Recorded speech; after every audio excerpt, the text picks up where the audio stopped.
김영숙 집사입니다.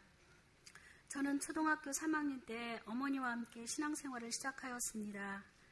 부모님께서 늦은 연세에 저를 낳으셔서 특별히 더 사랑해 주셨습니다. 특히 아버지께서는 자전거로 등하교를 시켜주실 뿐 아니라 무슨 말이든 다 들어주시는 그런 분이셨습니다. 그런데 그런 아버지께서 제가 중학교 때 갑자기 돌아가셨습니다.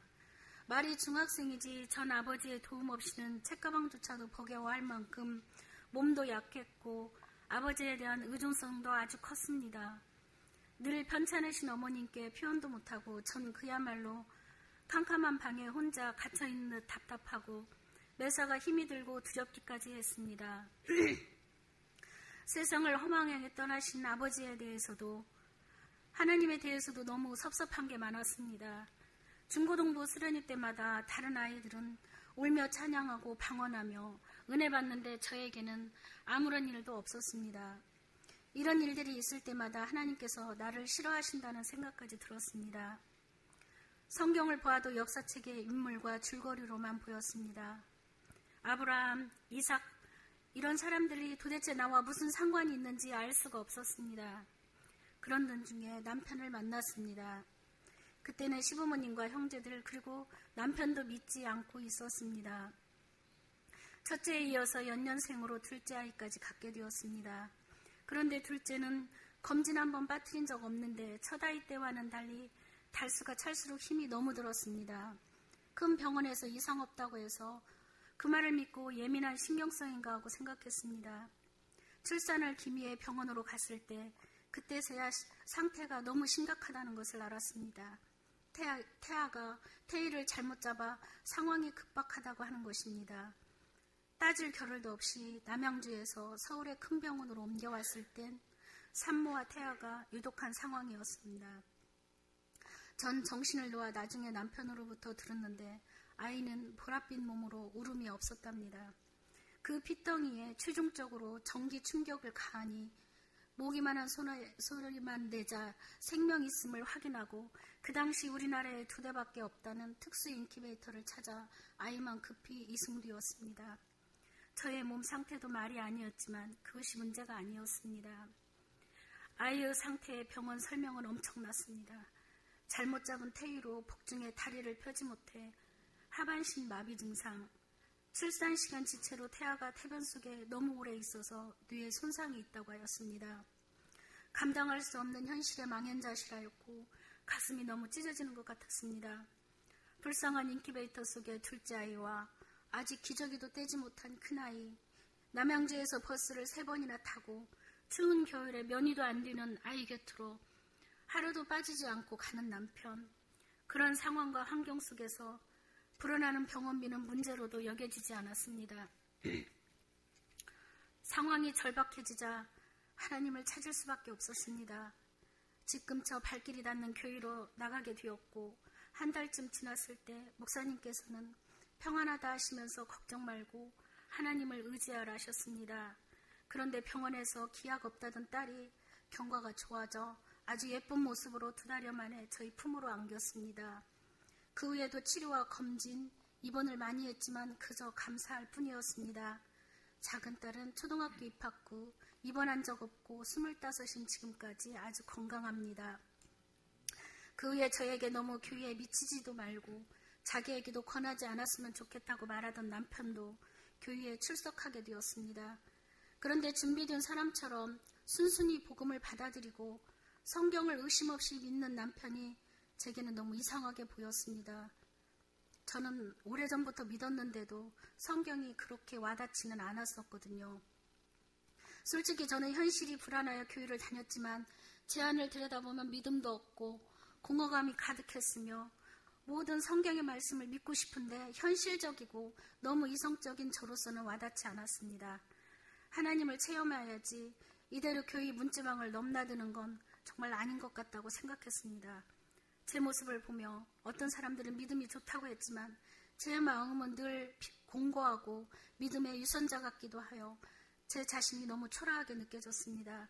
그래서 마음먹고 40일 작정 기도를 했습니다. 그 기간 동안 나에게 일어날 변화를 기대하며 날짜를 채웠건만 아무 변화도 일지 않자 금식기도 성경 읽기, 다시 40일 기도를 했습니다. 그러나 결과는 똑같았습니다. 실망과 낭망, 그리고 자괴감이 밀려왔습니다. 육신의 아버지가 어린 저를 두고 떠났듯이 하나님께서도 이미 오래전에 저를 떠나셨구나 하고 생각했습니다. 그러던 중 남편이 유근하여 아이들과 혼자 있던 밤이었습니다. 아이들을 재우고 밤은 깊어가는데 잠이 오지 않았습니다. 기도가 드리고 싶어 조용히 눈을 감았는데 묵상 기도조차 드릴 힘이 제 안에는 없었습니다. 그래서 하나님 앞에 납작 엎드린 마음으로 저의 노력과 힘으로 하나님을 만나고자 했지만 전 이제 아무 힘도 없습니다. 내 모습 이대로 받아주시면 안 되나요, 하나님? 라는 고백을 하게 되었습니다.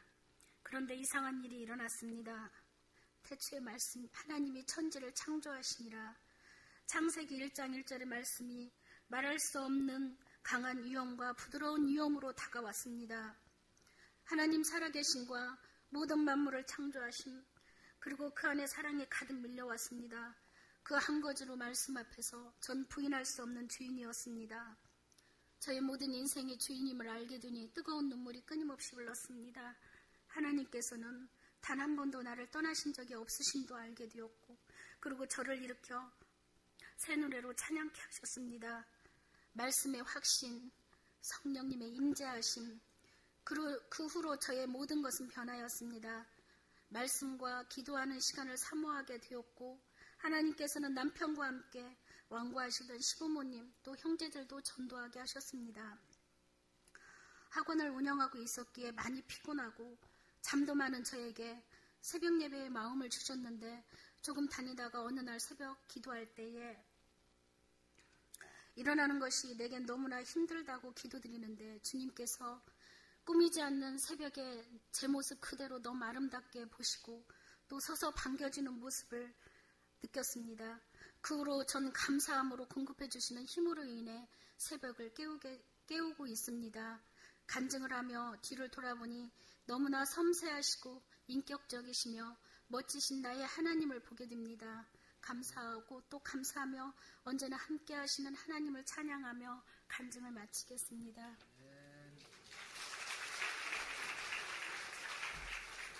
대단히 감사합니다. 기도하겠습니다. 오늘도 우리의 삶 가운데 인도하시고 함께 하시고 또 역사하시는 하나님을 간증하게 하시고 찬양하게 하심을 하나님 감사합니다.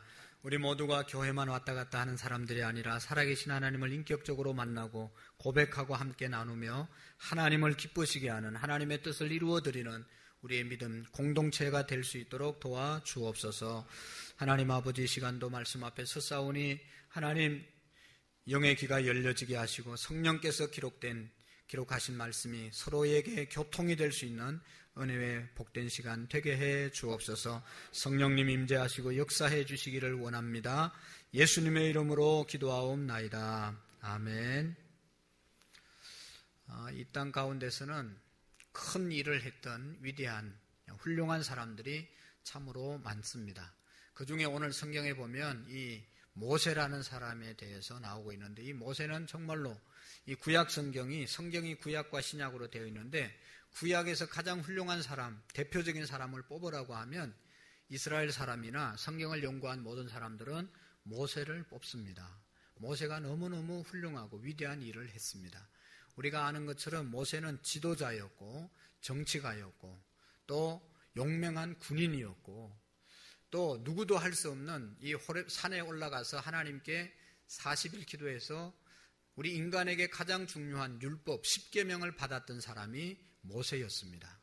모세의 업적을 보면 누구도 할 수 없는 일들을 감당했던 사람이 바로 모세입니다.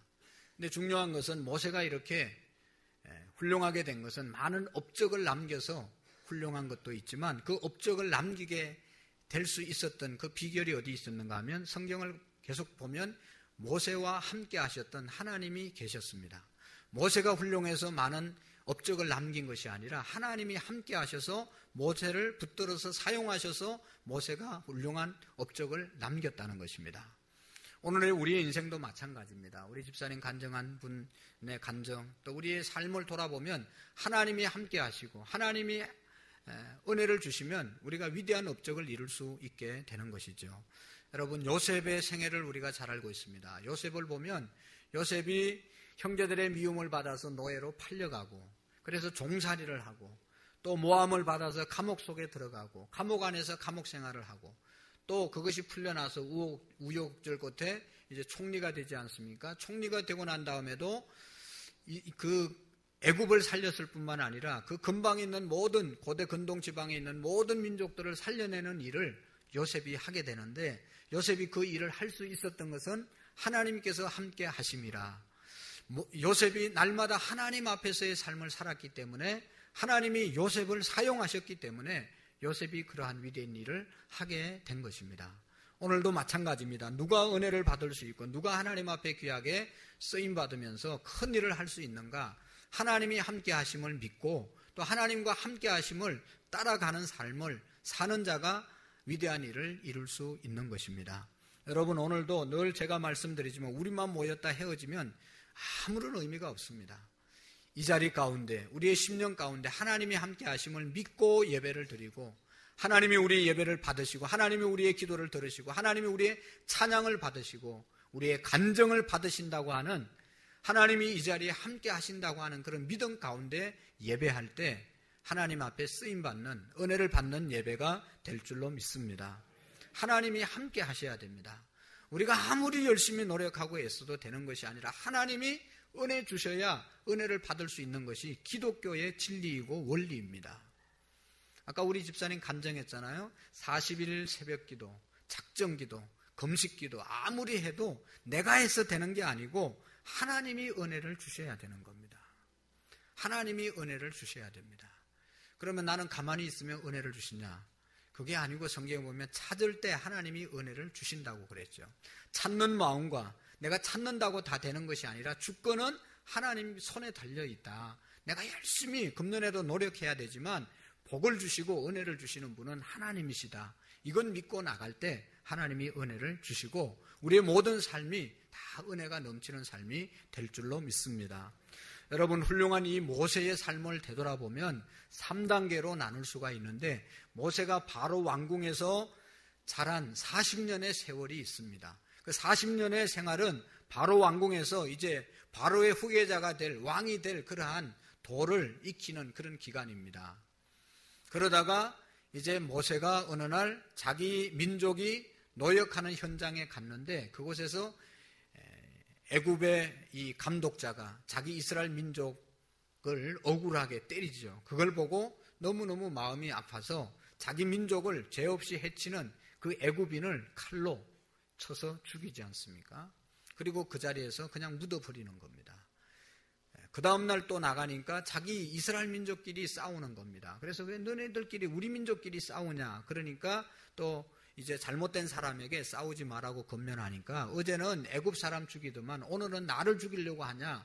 버럭 화를 내면서 이제 모세를 고발하게 되죠. 그래서 모세가 더 이상 바로의 왕궁에 살지 못하고 40년 동안 살다가 그 사건으로 인해서 이제 도망자 신세가 되지 않습니까?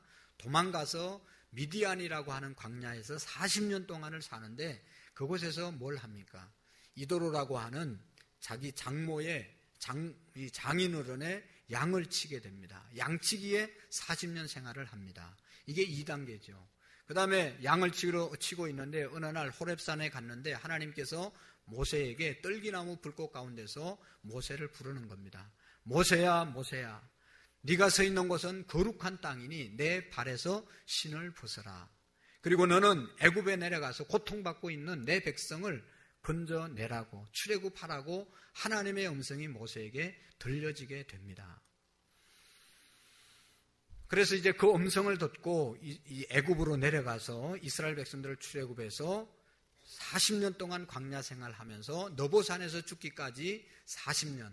그래서 3단계의 삶 살게 되는데 모세의 생애는 그래서 120년을 살았습니다. 120년 사는 동안 3분의 1을 하나님께서 주신 소명 또 사명을 이루기 위해서 준비하는 기간으로 보내죠. 40년 동안은 바로 왕궁에서 또 40년은 광야 생활하면서 그 지형을 다 익히는 그러한 지도자의 또 이제 삶을 준비하게 되는 것을 볼 수가 있습니다. 여러분, 하나님께서 모세를 부르실 때 불러서 사명을 주실 때 언제 하나님이 모세를 불러서 사명을 주셨는가? 여러분, 그것이 중요합니다. 하나님이 모세를 언제 불렀는가? 모세가 40세 때는요, 아까도 이야기했지만 그냥 자기 민족을 향한 열정이 넘쳤습니다. 우리의 민족, 그냥 날마다 고통당하는 모습을 보면서 너무 마음이 아파서 어떻게 하면 내가 어머니에게서부터 배운 우리의 민족을 좀 편안하게 출애굽시킬 수 있을까, 그 생각을 하고 살았거든요. 그리고 40세 때까지 바로 왕궁에서 학문을 공부했기 때문에 많은 학문과 지식이 그에게 충만했습니다. 판단력이 있었고 지혜가 있었고 소양이 있었고 박력이 있었고 너무너무 정말로 지도자가 될 수 있는 그러한 절정의 시기가 40세 아닙니까? 요즘 우리 세계적인 지도자의 리더십이 40대 아닙니까? 그 젊었을 때 하나님이 부른 것이 아니라 그 40대 때 자기가 하려고 했을 때는 거절을 당하고 도망자 신세가 되고 80이 돼서 40년 동안 양을 치면서 40년 동안 양치기로 지냈는데 하나님이 하루는 이 모세가 양을 이끌고 호렙산이라고 하는 곳에 갔을 때 하나님께서 모세를 부르지 않습니까? 그때 나이가 80세입니다. 그래서 오늘 성경에 보면 모세가 뭐라고 말합니까? 하나님, 저는 못 갑니다. 제가 가서 이야기한다고 바로 왕이 듣겠습니까? 아니면 우리 민족 중에 어떤 사람이 내 말을 귀담아 듣겠습니까? 하나님이 나를 통해서 너희들 구원하라고 그랬다. 우리 백성 구원하라고 그랬다. 우리 백성을 보내십시오. 모세의 바로 왕에게 말하면 바로 왕이 믿겠습니까? 40년 동안 양을 치면서 그냥 이 속된 말로 늙을 대로 늙고 이 퇴보할 대로 퇴보된 내 말을 믿겠습니까? 모세는 너무 자신을 잘 알고 있었습니다. 도저히 내가 가서는 바로 왕도 우리의 민족도 믿지 않습니다. 저는 갈 수 없습니다. 그렇게 거절합니다. 그럴 때 하나님께서 내 손에 있는 것이 뭐냐? 지팡이입니다. 그걸 땅에 던져라. 땅에 던졌을 때 뱀이 되지 않습니까? 뱀이 돼서 오늘 성경에 보면 모세를 물려고 달려들 때 하나님께서 뱀의 꼬리를 잡으라. 꼬리를 잡았을 때 다시 지팡이가 됩니다. 내 손을 품에 넣어라. 품에 넣었을 때 넣었다 빼보니까 문둥병이 걸려서 나오지 않습니까? 놀라서 다시 이제 내 품에 손을 넣어라. 넣었을 때 넣었다 다시 빼니까 전처럼 깨끗하게 손이 치료되어서 나왔습니다. 그래도 여러분, 모세는 갈 수 없다고 말합니다. 왜냐하면 자기 자신을 너무 잘 알기 때문에 이제 80이 돼서 어떻게 이스라엘 백성들에게 지도자가 될 수가 있겠습니까? 그래서 사양을 했던 것입니다. 겸손하게 사양하는 모세의 모습을 보면 오늘 우리 성도님들의, 오늘 우리 그리스도인들의 모습을 발견할 수가 있습니다. 생각이 납니다.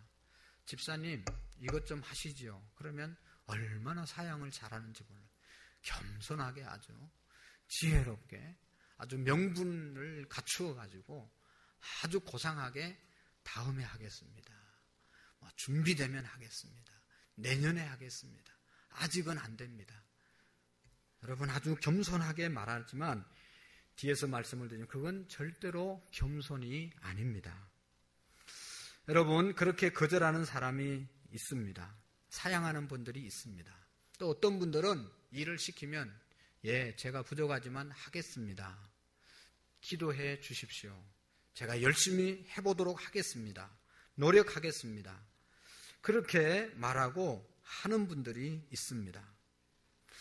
여러분, 사양하는 분들은 그것이 겸손이 절대로 아닙니다. 그것은 최고의, 하나님이 보실 때 할 수 있다고 맡기는데 거절하는 것은 최고의 교만이고 또 불순종이라고 하는 것을 우리가 기억해야 합니다. 하나님께서는 모세에게 말씀하고 있죠. 그러면 내 손에 있는 것이 뭐냐? 그렇게 묻습니다. 모세가 대답합니다. 지팡이입니다. 땅에 던지라 말씀하십니다. 여러분, 또 내 손을 품에 넣어라 그렇게 말씀하지 않습니까? 하나님은 모세에게 큰 사명을 맡기면서 특별한 표적을 보여주지 않았습니다. 능력을 주시지 않았습니다. 이스라엘 백성들을 인도하려면 무슨 전에 없던 어떤 큰 능력을 주시고 그 일을 하라고 하셔야 되는데 하나님이 지껏 한다는 말이 못한다고 하니까 내 손에 있는 게 뭐냐? 지팡이밖에 없습니다. 그걸 던지라고 하고 내 손을 품에 넣으라고 말씀했지, 그것은 어떤 막 기도의 능력을 주신다든지 막 불을 막 내린 그런 어떤 능력을 주시지 않고 내게 있는 것이 뭐냐고 모세에게 하나님이 물으셨다는 것이죠. 여러분, 오늘 우리가 하나님의 일을 하려고 할 때 못한다고 하는 이유가 또 말이 일리가 있고 이해가 갑니다. 아니, 나 같은 사람이 어떻게 할 수 있겠어? 뭐가 있어야지 하지. 능력이 있어야 하지. 무슨 체험이 있어야 하지. 무슨 뭐가 능력이 주어져야 할 것 아닌가. 그런 생각을 하게 됩니다. 여러분, 모세를 부르시고 큰 일을 감당하게 하신 하나님께서는 오늘 저와 여러분들을 부르시고 우리에게도 귀한 사명을 주신다는 사실을 기억해야 합니다. 여러분, 모세를 부르시고 큰 일을 감당케 하신 하나님께서는 지금도 우리 안에서 빌립보서에 있는 말씀처럼 우리 안에 착한 마음, 선한 마음을 주시고 그 일을 예수 그리스도의 날까지 이루시기를 원하십니다. 하나님이 우리에게 착한 마음을 주시고 할 수 있는, 하고 싶은 마음을 주신 하나님께서는 할 수 있도록 인도해 주신다는 것입니다. 여러분, 하나님이 우리를 부르신 이유는, 예수님이 이 땅에 오신 이유는, 내가 이 땅에 온 것은 양으로 우리로 하여금 생명을 얻게 하고 풍성에 얻게 하려 함이라. 우리를 구원시켜 주시고 구원의 기쁨과 감격 속에서 기도로 풍성한 삶을 누리며 살 수 있도록 하기 위해서 우리를 부르셨다고, 예수님이 오셨다고 말씀하고 있습니다. 그리고 또 한편으로는 예수님께서 제자들을 부르실 때 나를 따라오너라, 내가 너희를 사람을 낚는 어부가 되게 하리라. 하나님이 우리에게 은혜를 주실 뿐만 아니라 하나님이 우리에게 같이 사명도 주시기 위해서 부르셨다는 것입니다. 그래서 우리는 하나님이 주신 은혜를 누릴 뿐만 아니라 하나님이 주신 은혜를 함께 나누어야 될 사명이 우리에게 있는 것입니다. 저는 우리 교회를 목회하면서 마음속에 항상 성경 속에서 발견하는 목회 방침 중에 하나는, 우리가 하나님의 말씀을 배우든지 배울 것이 없으면 실천하든지 나누든지 둘 중에 하나 해야 되는 겁니다. 내가 배우든지 사역자가 되든지 사역을 하든지 해야 됩니다. 우리가 열심히 기도하고 말씀 보고 또 은혜를 받았으면 그 받은 은혜를 누군가에게 나누고 가르치는 삶을 살아야 되는 것입니다. 대부분의 성도들이, 우리 교회의 대부분의 성도들이 사역을 하고 있습니다. 교인이 많지는 않지만 사역하는 분들이 거기에 비해서 적지 않은 숫자가 있습니다. 그것은 정말로 대단히 바람직한 일입니다. 우리가, 여러분 생각해 보십시오. 계속 성경 공부만 하고 계속 교회만 다니고 계속 받기만 하고 공부만 하고, 그래서 어떻게 하겠다는 겁니까? 여러분, 수십 년 교회 주일날만 왔다 가고 은혜만 받고 설교만 듣고 아무것도 하지 않는 사람은 마치 뭐와 같은가 하면 머리만 큰 사람, 그 다음에 귀만 큰 사람, 이 기형아가 된 신앙인입니다. 천국에 가면, 어떤 사람이 천국에 가보니까 사람들이 귀만 왔다는 거예요. 귀만. 왜냐하면 너무 좋은 소리만 많이 듣고, 또 보니까 이 혀만 왔다는 겁니다. 하도 좋은 말만 많이 하고 손과 발은 안 왔다는 거예요. 왜냐하면 들은 소리는 많고 좋은 말을 많이 했는데 이게 행함이 없고 행동이, 사역을 안 하고 실천을 안 하고 나눔이 없어진 그러한 현대 그리스도인들의 모습을 탓하는 예화이죠. 여러분, 믿음이 있어야 우리가 사역을 합니다. 그러나 여러분, 우리가 좀 부족하더라도 사역을 하면 믿음을 갖기 위해서 열심히 기도하고 또 말씀을 공부하고 또 열심을 내기 때문에 우리의 믿음이 생겨지게 되고 믿음이 견고해지는 것입니다. 능력이 있어서, 재능이 있어서 우리가 사역을 하지만 또 좀 부족하더라도 순종하는 마음으로 자꾸 하다 보면 은사가 발견되어지고 능력이 생겨지게 되고, 훈련이 되어지면 잘할 수 있는 사역자가 되어지는 것입니다. 하나님의 일을 하기 위해서, 사역자가 되기 위해서는, 여러분, 오늘 모세에게 말씀합니다. 모세도 못한다고 그랬는데 하나님께서 묻습니다. 내 손에 있는 것이 뭐냐? 못한다고 말하지 말고 하나님께서는 내 손에 있는 것이 뭐냐를 묻고 계십니다. 여러분, 우리의 손에 있는 것이 뭡니까? 모세는 지팡이입니다. 그렇게 대답합니다. 여러분, 하나님께서는 할 수 없는 사람을 붙잡고 일하라고 말하지 않습니다. 현재 나에게 있는 것 가지고 오라고 하시지 없는 것 가지고 오라고 말하는 적이 없습니다. 모세에게 있어서 지팡이는 양을 치는 도구이고 그의 삶이었습니다. 생활 기반이었습니다. 하나님께서는 모세에게 남아있는 것을 찾으셨습니다. 여러분, 성경 전권을 통해서 보면 하나님의 위대한 일을 했던 사람의 공통점이 뭔가 하면 그들이 농사를 짓고 있으면 농사를 짓고 있는 그 가운데서도 하나님이 부르시고, 양을 치고 있으면 양을 치는 그 가운데서 부르시고, 하나님이 그의 삶의 현장에 처한 그곳에서 불렀지 무슨 특별한 일을 하고 있는 특별한 능력을 주셔서 부르지 않았다는 것입니다. 하나님은 결코 아무것도 없는 자를 통해서 일하시지 않습니다. 일을 하시되 과거나 미래에 일을 하시지 않고 현재의 일을 하시는 것입니다. 현재 내게 있는 것이 뭐냐? 현재 할 수 있는 것이 뭐냐?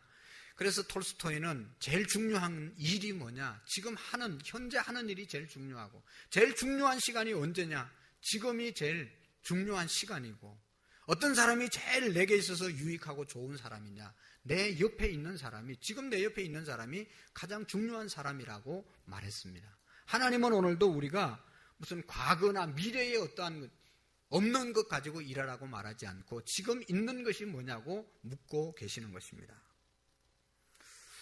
여러분, 사역하라고 할 때 우리가 할 수 없는 것 하라고 말하지 않습니다. 지금 내가 할 수 있기 때문에 하나님이 하라고 하는 것이고, 목회자가 여러분들을 보고 성도들을 보고 일을 맡길 때 또 건면할 때 할 수 없는 자를 하라고 말하지 않습니다. 하나님의 일이 얼마나 귀중하고 소중한데, 영혼을 다루는 일인데 아무나 없는 사람에게 하라고 말하지 않습니다. 가장 부족한 것이라도 하나님께 드려지고 하나님께 이것입니다라고 드릴 때 하나님은 그것을 통해서 큰 일을 이루시는 것이죠. 예수님께서 보리떡 5개 물고기 2마리로 하나님께 축사하시고 나누어 주었을 때 거기에 모인 5,000명이 먹고 12강주리가 남는 역사가 있었습니다. 할렐루야. 어린아이가 먹는 도시락이, 그것이 하나님의 손에 들려졌을 때 5,000명을 먹이고 12강주리가 남는 역사가 있었습니다. 하나님께서 우리에게 현재 내 손에 있는 것이 뭐냐고 묻고 계십니다. 그것을 가지고 오라는 것이죠. 그런데 우리는 지금 내게 가진 것이 없습니다. 장차 노력을 더 많이 해서 더 열심히 기도해서 준비해서 하겠습니다 라고 말합니다. 금년에는 안 됩니다. 내년에 하겠습니다. 내일 하겠습니다. 다음에 최선을 다하겠습니다 라고 말합니다. 근데 여러분, 내년이, 내일이 보장되어 있습니까? 내일을 알지 못하는 존재가 인간입니다. 하나님은 언제나 현재가 중요한 것이지 내일 하겠다, 과거에 내가 어떤 일을 했다, 의미가 없습니다.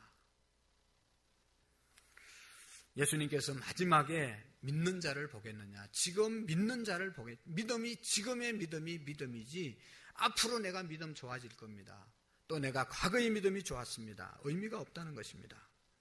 하나님은 내가 가지고 있는 것이 뭐냐고 물으십니다. 그것 가지고 그것이 무엇을 든지 하나님이 그것을 소중히 여기는 것입니다. 여러분, 오랫동안 가지고 다녔던 모세의 지팡이, 그것이 무엇을 의미합니까? 지금 그가 가지고 있는 것, 그의 현재의 모습, 그것이 지팡이로 상징되고 있는 것입니다. 지팡이는 모세 자신이었습니다.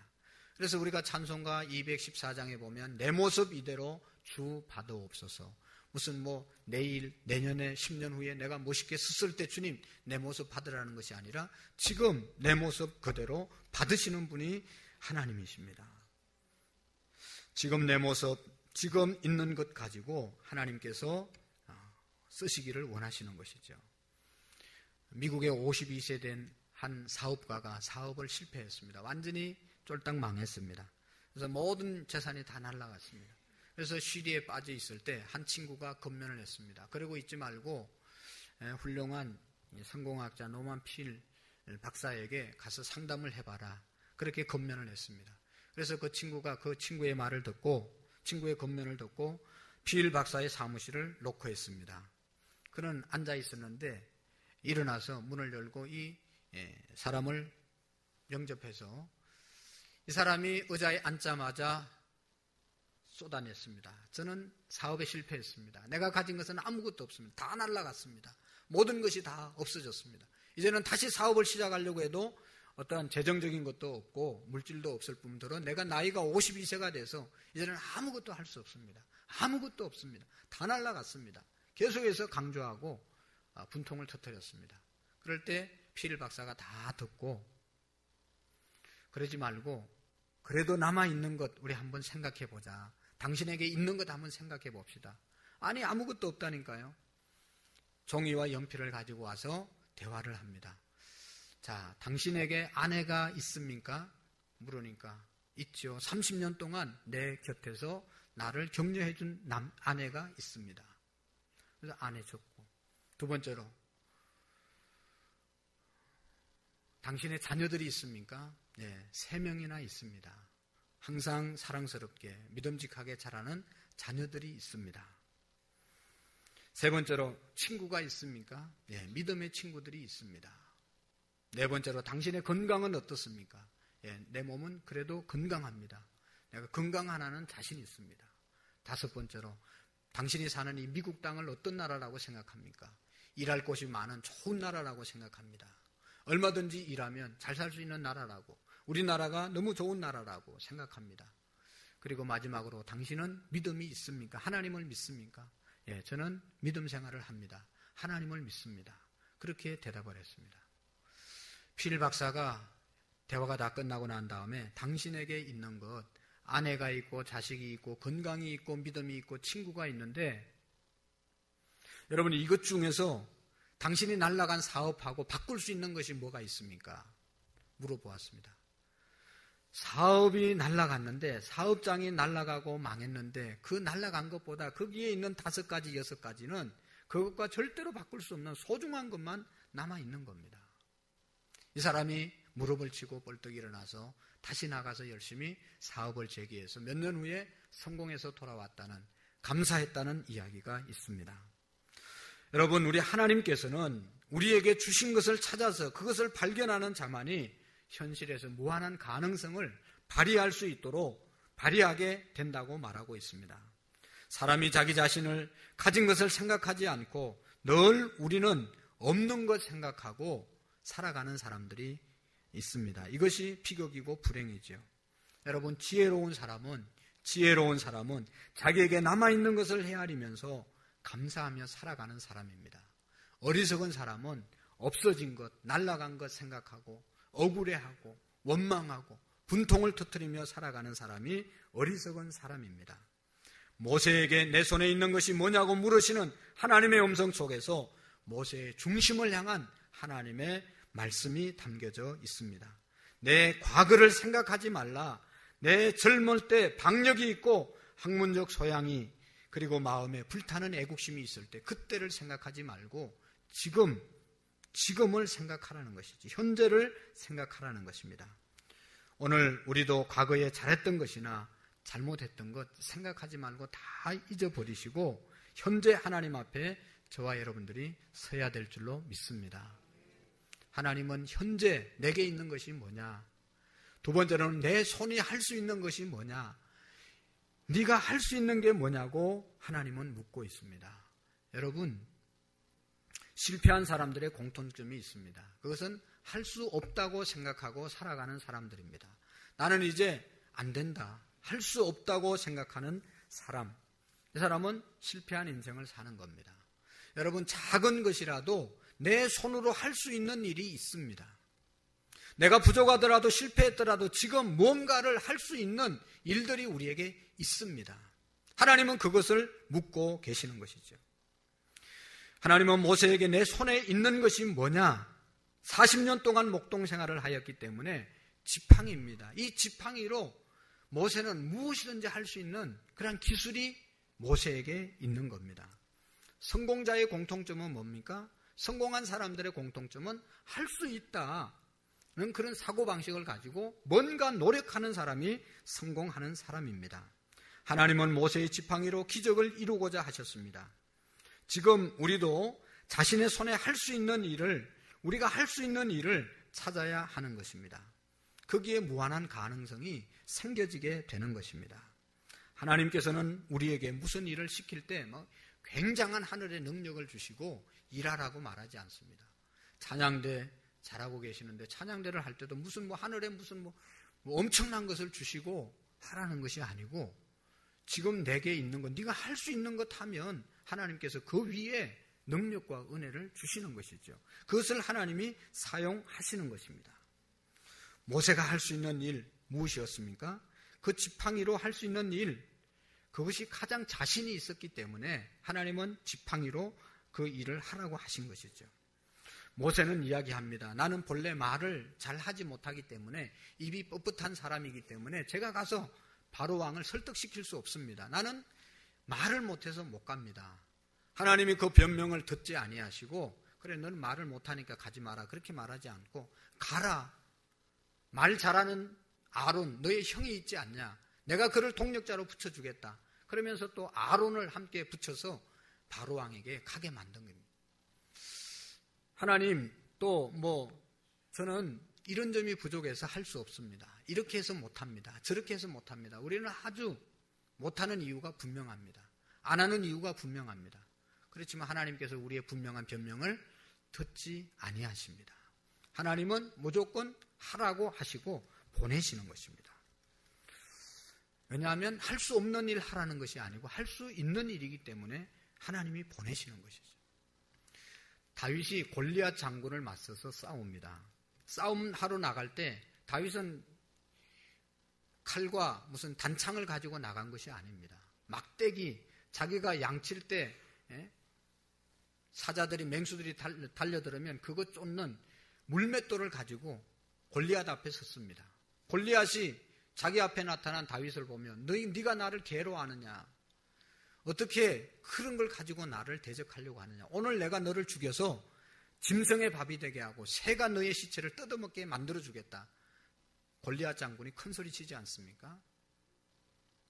그렇지만 다윗은 너는 칼과 단창을 의지해서 나왔지만 나는 내가 믿는, 너희들이 우롱하는 여호와 하나님의 이름을 의지하고 이 자리에 나왔다. 하나님이 나와 함께 해주시고 하나님이 나를 도와주실 것이다.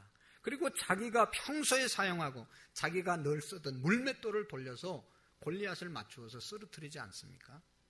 하나님께서 우리를 쓰시는 것은 없는 것 가지고 쓰는 것이 아니고 내가 제일 잘하는 것, 제일 내가 쉽게 할 수 있는 것 가지고 하나님은 역사를 이루어 가시는 것입니다. 저는 우리 교회를 지금까지 목회하면서 느낀 것은 제가 어떤 능력이 있는 것이 아니고 제가 어떤 달란트가 하나도 없다는 것입니다. 우리 성도님들을 바라봐도 특별한 능력과 무슨 어떤 있는 사람들이 별로 없습니다. 문제는 뭔가 하면 다 그냥 평범하게 그냥 하나님이 주신 그러한 보통적인 삶을 살아가고 있지만 그럼에도 불구하고 하나님께서 주신 그 일을 감사하게 받아서 열심히 섬기고 최선을 다하기 때문에 아름다운 공동체가 이루어지는 줄로 믿습니다. 여러분, 고린도전서에 있는 것처럼 본래 하나님을 믿는 사람들은 권세가 있는 사람이나 돈이 있는 사람이나 학문이 많은 사람이나 세상에 잘 나가는 사람들을 부르는 것이 아니라 없는 자를 불러서 있는 자를 부끄럽게 하시고 약한 자를 들어서 강한 자를 부끄럽게 하시고, 여러분, 못 배운 사람을 통해서 배운 사람을 부끄럽게 하는 것이 하나님의 역사입니다. 나는 없어서, 나는 뭐가 부족해서, 나는 못 배워서, 나는 어떤 환경이 어때서 못한다는 말은 하나님이 듣지 않으십니다. 있는 것 가지고 하라고 하는 것이죠. 오늘 우리 교회가 건축할 때도 여러분 헌금을 많이 내신 사람이 없습니다.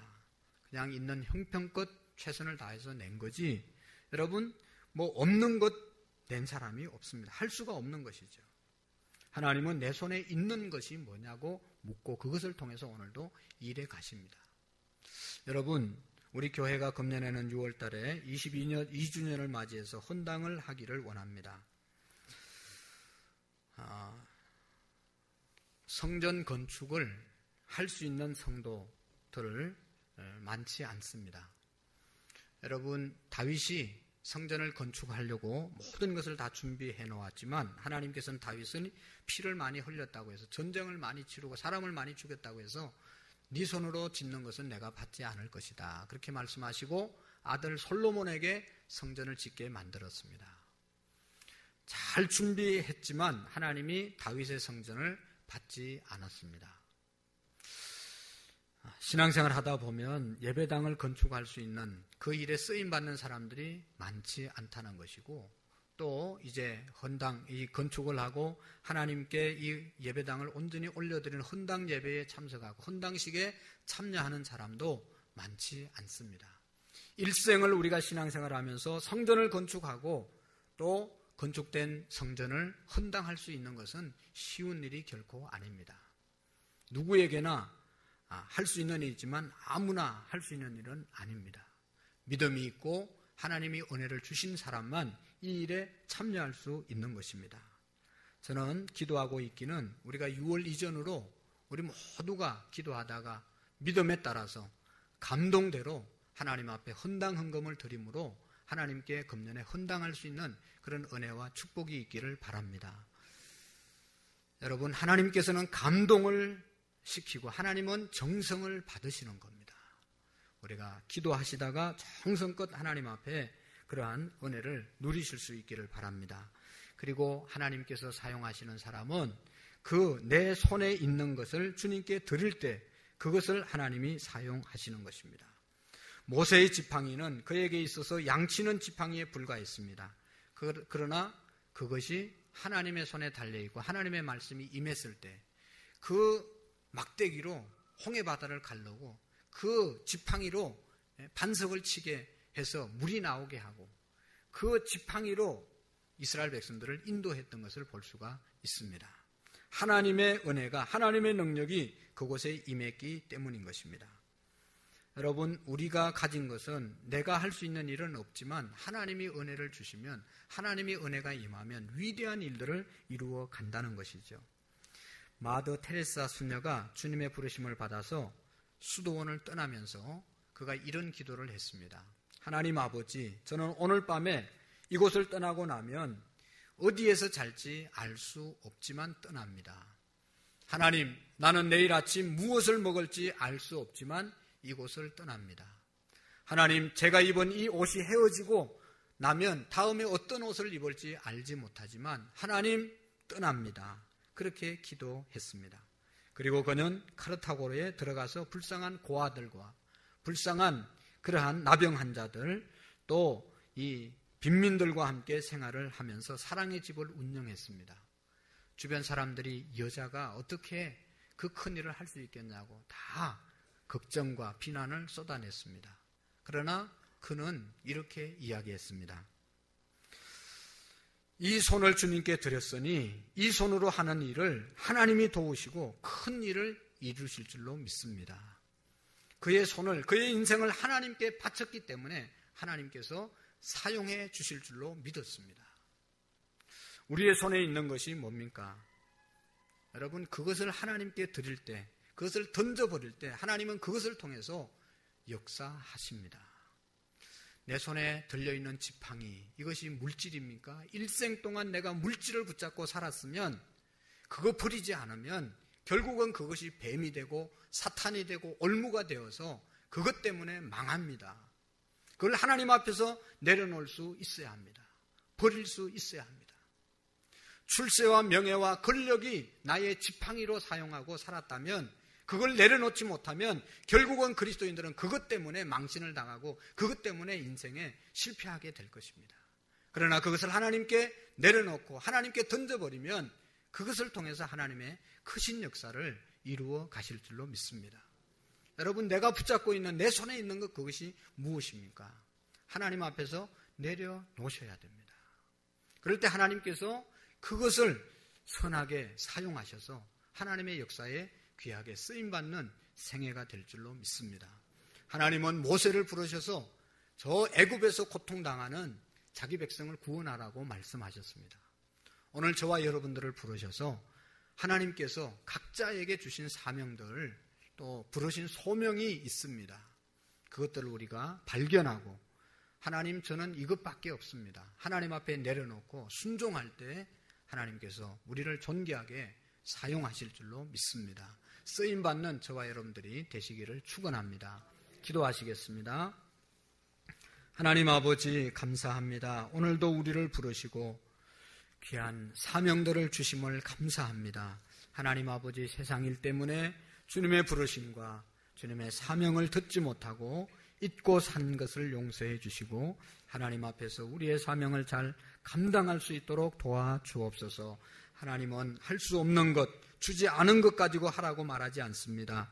하나님이 우리에게 주신 것, 그것 하나님께 내려놓을 수 있는 믿음이 되게 해 주시옵소서. 우리 모두가 주님 앞에 모세처럼 존귀하게 쓰임받는 생애로 살게 해 주옵소서. 예수님의 이름으로 감사하며 기도하옵나이다. 아멘.